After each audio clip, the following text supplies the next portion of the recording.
Si quelqu'un est en Christ, il est une nouvelle créature. Les choses anciennes sont passées. Voici, toutes choses sont devenues nouvelles. 2 Corinthiens 5, 17. Ce n'est que par la venue du Seigneur Jésus, dans notre vie, que nous avons une vie avec du sel. Lorsque vous êtes changé par lui, ou que vous alliez, vous serez appelé d'un nom nouveau, et les gens vous recevront, et vous accueilleront comme le bon sel. Certains trouvent leur joie, leur satisfaction, en servant les autres. C'est parce qu'ils sont devenus le bon sel. Que vous soyez jeune ou vieux, si vous avez en vous la vie du Seigneur Jésus-Christ, vous rechercherez une occasion pour aider les autres. Vous apporterez réconfort, joie et soulagement aux autres. Et alors vous constaterez que votre vie même aussi se remplit de joie. Nous ne pouvons avoir aucune communion avec le péché. Par nature, tous les hommes sont pécheurs, ainsi ils ne peuvent être nos véritables frères et sœurs. Ceux qui appartiennent au Seigneur et font sa volonté deviennent nos frères et sœurs pour l'éternité.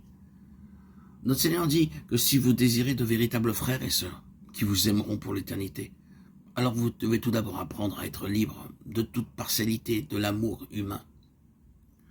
Quelle mesure de réconfort, d'inspiration, de paix et de joie les autres reçoivent-ils à travers vous chaque jour? Ou vous êtes comme le sel sans saveur? Le Seigneur est puissant pour vous changer. Venez à Jésus et dites-lui: « Ô Seigneur, jusqu'à ce jour, j'ai été comme le sel sans saveur. Voudrais-tu changer ma vie aujourd'hui afin que j'apporte consolation et fécondité à mes semblables, au collège, au travail, ou partout où je me trouve? »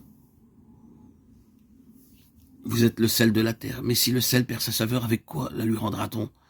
Il ne sert plus qu'à être jeté dehors et foulé aux pieds par les hommes. Vous êtes la lumière du monde. Une ville située sur une montagne ne peut être cachée. Matthieu 5, 13, 14. Notre Seigneur avait un grand objectif en vue: appeler quelques disciples pour l'œuvre à accomplir sur la terre. Il a dû venir chercher et sauver les pécheurs pour donner du sel et de la lumière au monde entier.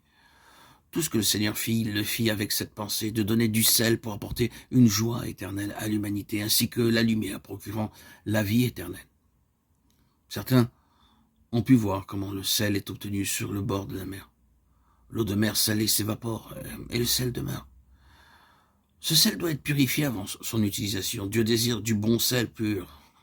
Chacun de vous peut devenir ce bon sel pur. Bien que nous soyons en petit nombre, ou que nous sommes assez pour apporter la joie à tout le pays. Bien qu'il nous faille beaucoup de sacs de riz pour nourrir une multitude, il ne faut pas une grande quantité de sel pour tous les sacs. Une petite quantité suffit à donner du goût à la nourriture d'une multitude. Dans certaines villes, citées au village, les croyants sont peu nombreux, peut-être seulement 2, 3, 4 ou 5. Cependant, ces quelques croyants peuvent suffire à apporter joie, bonheur et lumière aux gens du lieu. C'est pourquoi le Seigneur compare les croyants à une ville sur une colline. Une ville sur une colline peut être vue de très loin. Même un seul croyant suffit pour dire aux gens qu'il y a vie et lumière dans le Seigneur Jésus-Christ.